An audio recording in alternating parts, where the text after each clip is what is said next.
Today,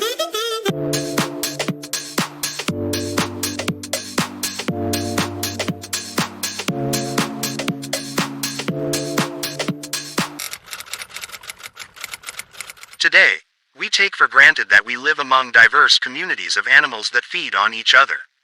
Our ecosystems are structured by feeding relationships like killer whales eating seals, which eat squid, which feed on krill. These and other animals require oxygen to extract energy from their food. But that's not how life on Earth used to be. With an environment devoid of oxygen and high in methane, for much of its history Earth would not have been a welcoming place for animals. The earliest life forms we know of were microscopic organisms, microbes, that left signals of their presence in rocks about 3.7 billion years old. The signals consisted of a type of carbon molecule that is produced by living things. Evidence of microbes was also preserved in the hard structures, stromatolites, they made, which date to 3.5 billion years ago.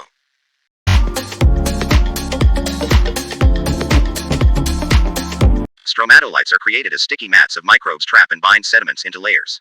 Minerals precipitate inside the layers, creating durable structures even as the microbes die off. Scientists study today's rare living stromatolite reefs to better understand Earth's earliest life forms.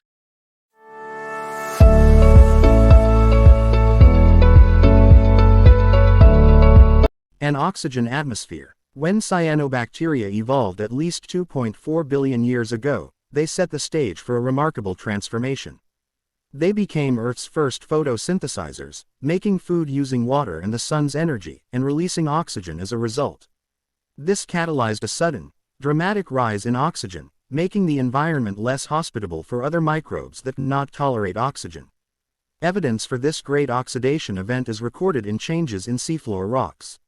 When oxygen is around, iron reacts chemically with it, it gets oxidized and gets removed from the system.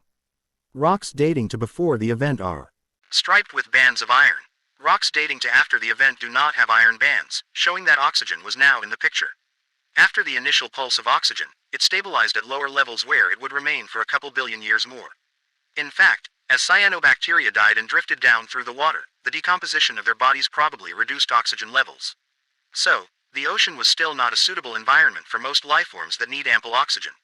However, other innovations were occurring.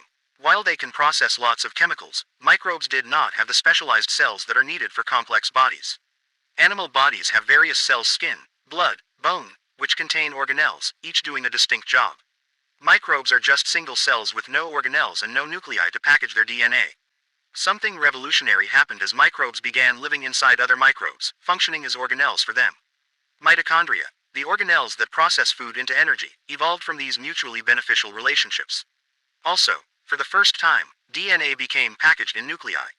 The new complex cells, eukaryotic cells, boasted specialized parts playing specialized roles that supported the whole cell. Cells also began living together, probably because certain benefits could be obtained. Groups of cells might be able to feed more efficiently or gain protection from simply being bigger. Living collectively, cells began to support the needs of the group by each cell doing a specific job. Some cells were tasked with making junctions to hold the group together, while other cells made digestive enzymes that could break down food. These clusters of specialized, cooperating cells eventually became the first animals, which DNA evidence suggests evolved around 800 million years ago. Sponges were among the earliest animals. While chemical compounds from sponges are preserved in rocks as old as 700 million years, molecular evidence points to sponges developing even earlier. Oxygen levels in the ocean were still low compared to today, but sponges are able to tolerate conditions of low oxygen. Although, like other animals, they require oxygen to metabolize, they don't need much because they are not very active. They feed while sitting still by extracting food particles from water that is pumped through their bodies by specialized cells. The simple body plan of a sponge consists of layers of cells around water-filled cavities, supported by hard skeletal parts. The evolution of ever more complex and diverse body plans would eventually lead to distinct groups of animals. The assembly instructions for an animal's body plan are in its genes. Some genes act like orchestra conductors, controlling the expression of many other genes at specific places and times to correctly assemble the components. While they were not played out immediately, there is evidence that parts of instructions for complex bodies were present even in the earliest animals. Thanks to their hard skeletons, sponges became the first reef builders on Earth. Scientists like Smithsonian's Drive, Klaus Rutzler are working to understand the evolution of the thousands of sponge species living on Earth today. By about 580 million years ago, the Ediacaran period, there was a proliferation of other organisms, in addition to sponges. These varied seafloor creatures, with bodies shaped like fronds, ribbons, and even quilts, lived alongside sponges for 80 million years. Their fossil evidence can be found in sedimentary rocks around the world.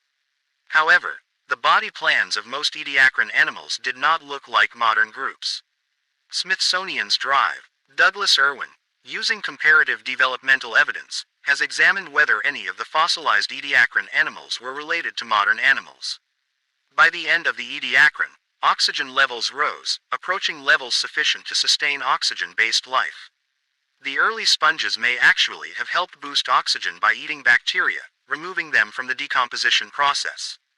Tracks of an organism named Dickinsonia caustata suggest that it may have been moved along the sea bottom, presumably feasting on mats of microbes. However, about 541 million years ago, most of the Ediacaran creatures disappeared, signaling a major environmental change that Douglas Irwin and other scientists are still working to understand. Evolving animal body plans, feeding relationships, and environmental engineering may have played a role. Burrows found in the fossil record, dating to the end of the Ediacaran, reveal that worm-like animals had begun to excavate the ocean bottom. These early environmental engineers disturbed and maybe aerated the sediment, disrupting conditions for other Ediacaran animals. As environmental conditions deteriorated for some animals, they improved for others, potentially catalyzing a changeover in species.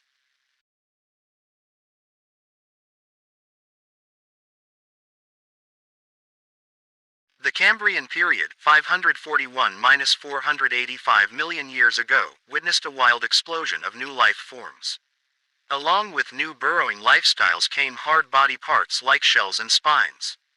Hard body parts allowed animals to more drastically engineer their environments, such as digging burrows. Shift also occurred towards more active animals, with defined heads and tails for directional movement to chase prey.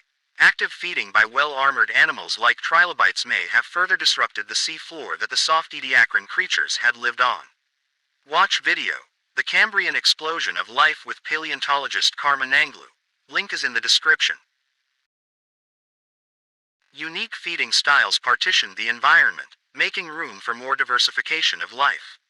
In 1909, the Smithsonian's fourth secretary, Charles Doolittle Walcott, discovered the Burgess Shale fossils that revealed the unprecedented biodiversity of Cambrian life. While Wapsha scoured the ocean bottom, priapulid worms burrowed into the sediment, Wewaxia attached to sponges, and Anomalocaris cruised above. Odd-looking organisms were evolutionary experiments, such as the five-eyed Opabenia. However, some groups, such as the trilobites, thrived and dominated Earth for hundreds of millions of years but eventually went extinct. Stromatolite reef-building bacteria also declined, and reefs made by organisms called brachiopods arose as conditions on Earth continued to change. Today's dominant reef builders, the hard corals, did not emerge until a couple 100 million years later. However, despite all the changes that were to come, by the end of the Cambrian nearly all existing animal types, or phyla, mollusks, arthropods, annelids, etc., were established, and food webs were emerging, forming the foundation for the ecosystems on Earth today. Thanks for watching. Please like, subscribe and share if you love this video. We can take